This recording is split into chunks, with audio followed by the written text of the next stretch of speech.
কি অবস্থা সবার? আশা করি সবাই অনেক ভালো আছেন।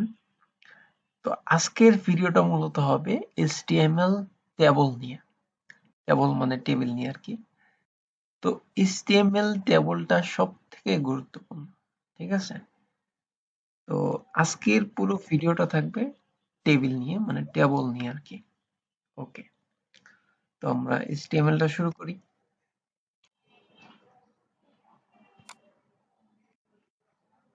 ওকে, নতুন করে একটা ফাইল নিব। ঠিক আছে। টাইটেলটা চেঞ্জ করে দিই। ট্যাবল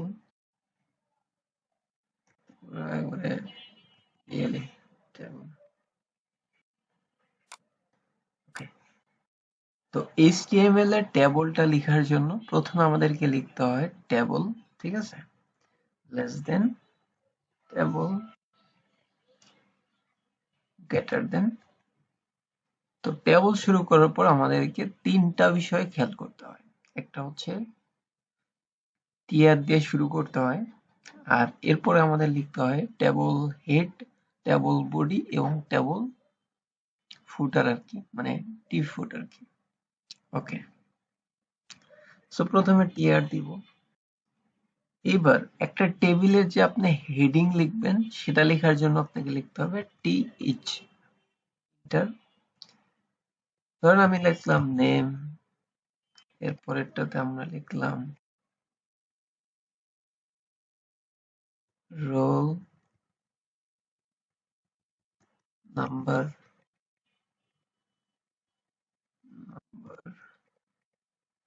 ধরেন এর পরেরটাতে লিখলাম হচ্ছে অ্যাড্রেস, ঠিক আছে? অ্যাড্রেস আর অ্যাড্রেস, এই তিনটা হবে আমাদের হেডিং, টেবিলের যে হেডিং থাকে সেটা হবে। Okay fine. এর নিচে আবার আমাদেরকে লিখতে হবে টিআর, ঠিক আছে? মানে টেবল রো আর কি। আচ্ছা, এরপর এখান থেকে আমরা লিখে দিব টিডি মানে টেবল ডাটা। এখান থেকে আমি লিখে দিলাম আমার নামই লিখে দিলাম, ঠিক আছে? এরপরে টিডি ধরো 5ই লিখে দিলাম। আচ্ছা, এরপরে টিডি অ্যাড্রেস ধরো দিয়ে দিলাম হচ্ছে রংপুর। ওকে। তো এবার যদি আমরা এটাকে লাইভ প্রিভিউ করি তাহলে দেখতে পারবো ইজিলি।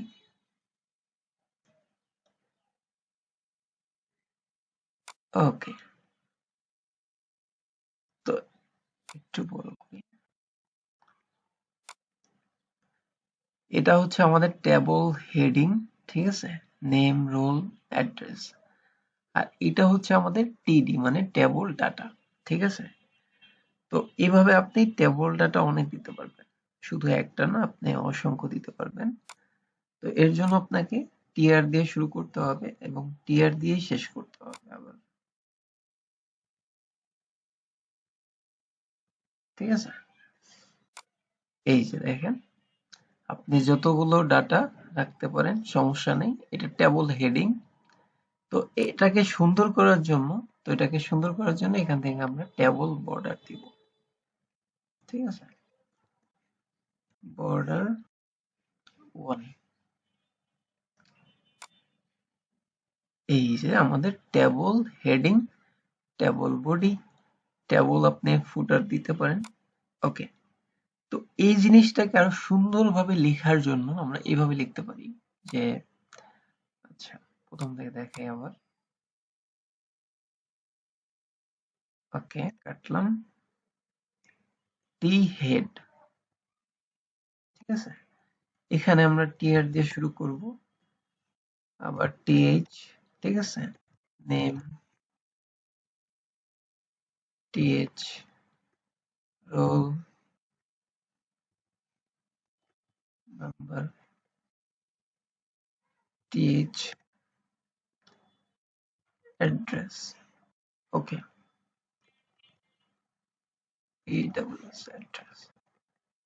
এরপরে আবার নিচে যাব, মানে টি হেডের নিচে যাব, এখান থেকে লিখে দেব টি বডি, সেম ভাবে টিআর টিডি আপনার নাম লিখে দিলেন, ঠিক আছে। টিডি আপনার রোল 03, আপনার অ্যাড্রেস ঢাকা। ওকে, এখানে টি বডি শেষ, মানে আমাদের যে বডিটা আছে এটার কাজ শেষ। এবার আমরা লিখতে পারি টি ফুট। টি ফুট এটা হচ্ছে আমাদের নিচে দেখাবে, মানে কিছুটা আর কি ফুটারের মতো। ওকে, সেম ভাবে আমরা এখান থেকে লিখতে পারি টিআর টিডি। এখান থেকে আমরা লিখে দিলাম যে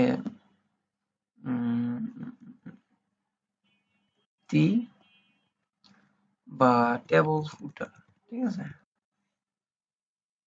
আপনার নামও দিতে পারেন, আপনি এখান থেকে ডেট দিতে পারেন 2024, ঠিক আছে। এখানে কপিরাইট সিম্বলও দিতে পারেন, সিও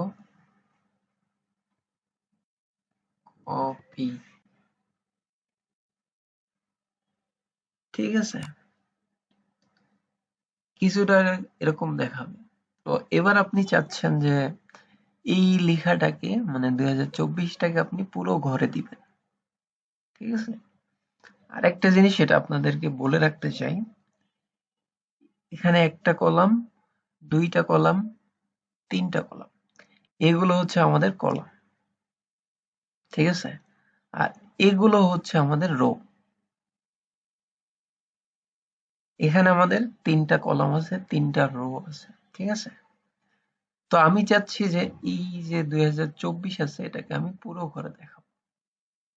সিম্পল, এই যে আমরা টিডি এখানে যাব, লিখবো কল স্প্যান 2, তাহলে আমাদের দুইটা কলাম সে নিয়ে নিবে, দেখছেন, দুইটা কলাম সে নিয়ে নিছে। ওকে, তো আপনি যদি চান যে এভাবে আপনার পুরোটাকে আপনি দিয়ে দিবেন, তাহলে এখান থেকে আপনার এটা সরাতে হবে। এখানে আপনি লিখে দিবেন 3, কাজ হয়ে যাবে।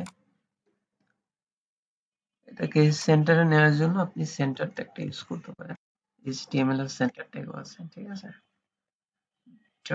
সরি, ওকে, সেন্টারে গেল না কেন? আচ্ছা, নো প্রবলেম। আমরা ওকে স্টাইলে দিয়ে দিই, সমস্যা কি, স্টাইল দিলাম, স্টাইল টেক্সট অ্যালাইন সেন্টার। ওকে, সে সেন্টারে এসে গেছে।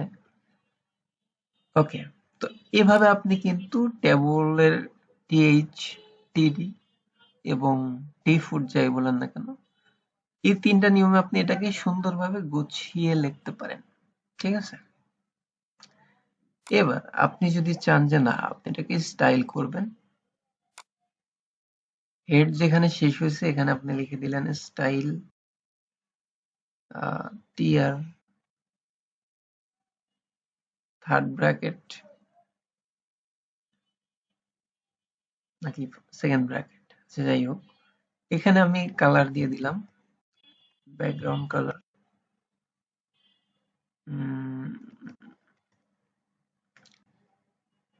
লাইট গ্রিন, হ্যাঁ, LIGHT লাইট গ্রিন। ওকে, তো দেখতে পাচ্ছেন যে আমাদের টিআর এর ভিতরে কিন্তু কালারটা এসে গেছে। এভাবে আপনি চাইলে কিন্তু padding, border, margin, text colour সব দিতে পারেন। ওকে, তো আপনাদেরকে আমি কল স্প্যানটা বলছি কিন্তু রো স্প্যানটা বলে নেই। ওকে, সেটা বলে নেই।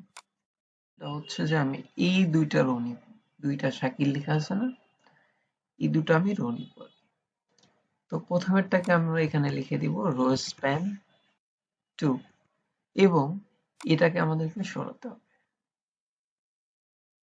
ওকে, এবার যদি আমরা যাই তাহলে দেখতে পারবো যে দুইটা কিন্তু আমাদের একটা হয়ে গেছে, মানে পুরা দুইটা রো মিলায়া কিন্তু একটা রো হয়ে গেছে, ঠিক আছে। এভাবে আপনি চাইলে কিন্তু কলাম এবং রোটাকে ডিভাইড করতে পারবেন। তো আশা করি আপনি ক্লিয়ার হয়ে গেছেন কিভাবে আপনি টেবলটাকে লিখবেন, কিভাবে আপনি কলাম রো আলাদা আলাদা নিবেন। ওকে, সো নেক্সট ভিডিওতে আমরা অন্য বিষয় নিয়ে আলোচনা করব। দেখা হবে নেক্সট ভিডিওতে। আল্লাহ হাফেজ।